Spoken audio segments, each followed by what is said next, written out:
Hello, everyone, and welcome again to another Teacher Joseph podcast. Today's phrase is to be probed or to probe. Now, this literally means when you take a mechanical instrument and you prod it against something. So let me just give you some examples. So imagine you're a doctor and someone comes to you and says, "Oh, I have this big thing on my arm, like a spot or a blemish," and you get your tool and you start to push it to see what's in there. Maybe you want to burst it just to see what's there.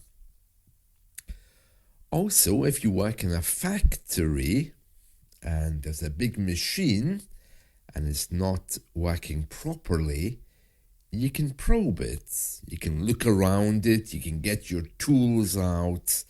You can try to work out why it's not working for you. That is to probe. Or in the passive voice, you can say that the machine is being probed by the boss. Now, the most common way to use this is as a metaphor. When something breaks down, whether it's a rule or a policy or a government issue, or even when people are not working to their capacity, what they could be doing, there's often a probe. And in this case, it means like an investigation as to why something isn't working the way that it should. So today's main news story says Prozac is among 30 drugs to be probed over some kind of link to suicide and self-harm. And we're going to read through this story together. And this story today is from the British newspaper, The Independent. Okay, it says, concerns raised by families over the safety of most commonly used antidepressants force an official review. Now, let me just explain a little bit there. So first of all, antidepressants or antidepressants, that's the medication some people take to stop them being depressed. It says concerns raised by families over the safety of the most commonly used antidepressants. So the most common ones, okay, like Prozac, there's being concerns raised by families over their safety because these medicines are being given to everyone. And the story continues that they're being given to children as young as 4 years old. So let's continue reading this. It says, more than 30 of the most common antidepressants prescribed in the UK are to be reviewed by the medicines regulator, as figures point to hundreds of deaths linked to suicide and self-harm among people taking them. The medicines, which include Prozac, will be looked at by the Medicines and Healthcare Products Regulatory Agency, and it will look into the effectiveness of the warnings which these medicines carry. So, you know, these medicines often have a warning on them. So it doesn't say they're going to remove the medicines. It looks like they're going to be changing the warning on them. It says there were 85 million prescriptions, that's the note from the doctor, prescribed, that's the verb we use when the doctor gives medicine. There were 85 million prescriptions for antidepressants in England in 2022-23. That's up from 58 million in 2015-2016. So, yeah, big concerns there over Prozac. So, we'll just read that first part again. Concerns raised by families over the safety of the most commonly used antidepressants forces an official review by the government after hundreds of these things have been prescribed, some to children as young as 4 years old. And that's quite worrying, isn't it? But to be honest with you, I'm not surprised, because here, our National Health Service, if you can't work, I mean, the doctor doesn't have time to sit there for hours asking if you're okay. It's much easier just to hand you a bottle of pills and tell you to come back in a month. And that's the way they treat depression here. And if it goes on for a long time, they may refer you to some kind of mental health professional, although they're severely underfunded. And if there's no danger to your life, there's a good chance you won't see anyone. So there's a big issue with that, and lots of people are talking about it.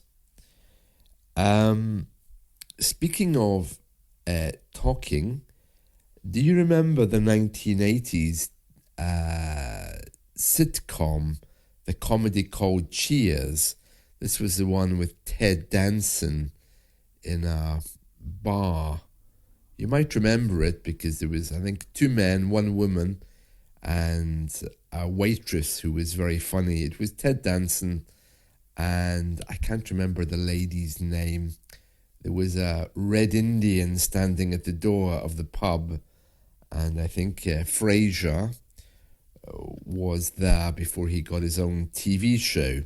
In English, it's called Cheers, and it says here that Woody Harrelson and Ted Danson, the actors from Cheers, are launching a new podcast together. The 62-year-old actor has joined forces with his former Cheers co-star to create Where Everybody Knows Your Name, which launches on June 12th. Ted Danson, 76, who played Sam Malone on Cheers, said, "Though I've always dreaded small talk at a cocktail party, I found that it is a genuine privilege to sit down with someone for a deep, uninterrupted conversation." So if you like podcasting, Ted Danson and Woody Harrelson are going to be doing a new podcast. I'm not sure if they're going to be talking about Cheers specifically, but it's called Where Everybody Knows Your Name, which of course was the theme tune from the TV show. Very interesting that, isn't it? Very interesting. So yeah, that'll be coming your way soon. And I must admit, it's getting really harder and harder to find people to listen to us, isn't it? Because of the way we live these days. So that'll be very good. And by the way, if you like 1980s TV shows, I see Tom Sellick from Magnum He's been writing his memoir, his memories. It says here, Tom Sellick wrote his new memoir entirely by hand.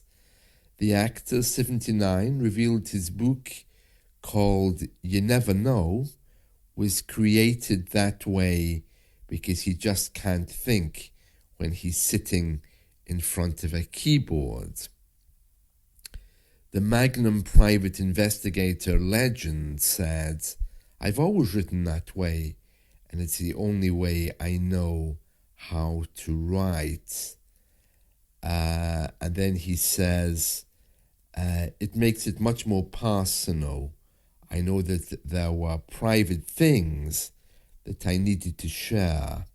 So he's basically saying to write them by hand is much easier. Oh, very interesting. Very interesting. And there's a few other stories today. You know, after anyone discovers that something is wrong, there's always a probe. So as you can imagine, the government have a full job on their hands, probing different things which aren't working. So that's in the newspaper today as well. Also, another interesting thing from the UK, as you know, when there's a court case here, like most other countries, I think, members of the public can be asked to go and to be on the jury panel to decide if the person is guilty or not. And jurors, as they're called, are often just called by the government. They receive a letter and they're told, okay, you need to be at the court on this date at this time, and if we select you, you will be a member of the jury for a trial. And the only way you can get out of it is if you tell them you have a doctor's appointment or something like this. So anyway, jurors are often faced with distressing court cases, but now the government is saying, according to this news report, the jurors in distressing court cases are going to be offered counselling and round-the-clock support. Yeah, well, that just means a special telephone helpline will be set up for them. You know, when you work for any company, there's often a 24-hour number you can call if you feel stressed or depressed. And I've noticed that used to be the role of the human resources officer. You know, that used to be the job of the personnel manager. And then somewhere, I think in the 1990s, American psychology was embraced, and all of our personnel departments suddenly became human resources departments, and their jobs were changed into streamlining spreadsheets, ensuring the employer was supported. But before that, the personnel departments used to be very strong in supporting employees here. If the employee had a problem, he could chat to personnel, and the personnel department would mediate between the employer and the employee, usually taking the employee's side. But these days, of course, that's all gone. Now you work in an HR department, human resources, and those departments are there to ensure that the company has the support it needs to manage the employees. And things like staffing, stress levels, or difficulties are simply outsourced to a private telephony company who can counsel people on the telephone. So you don't get to talk to anyone local. But anyway, let's read through this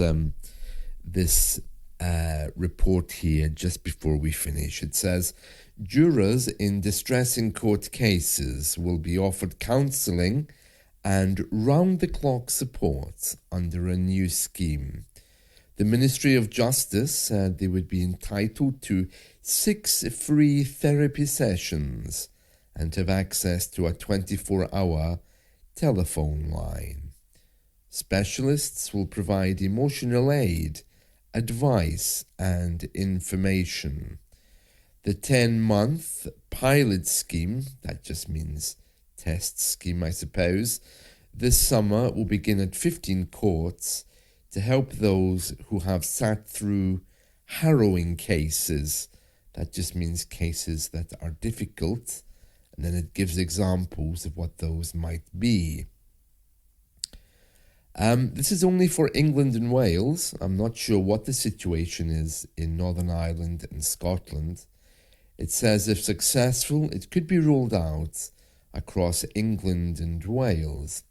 And the Ministry of Justice said it would provide further reassurance that those who hear distressing evidence of murder, abuse and cruelty will get the support when they need it. Well, if they want to give me further security, just don't ask me to do it.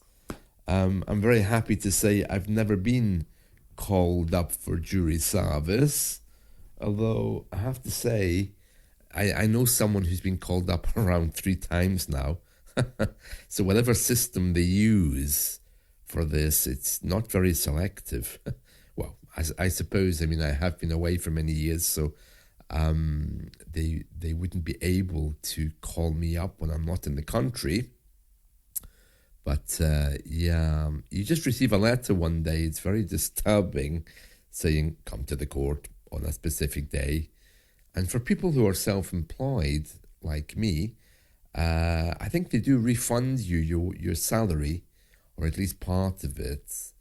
But it's a very complex procedure. I'd rather just not do it. And there we are. That's it. So that's the phrase of today, probe. And they've obviously been probing how people are feeling after distressing court cases. There's been a probe, to use a noun, and they've come up with this new pilot. So that's the news today from the UK. I hope you've enjoyed this, and let's talk soon. See you. Bye.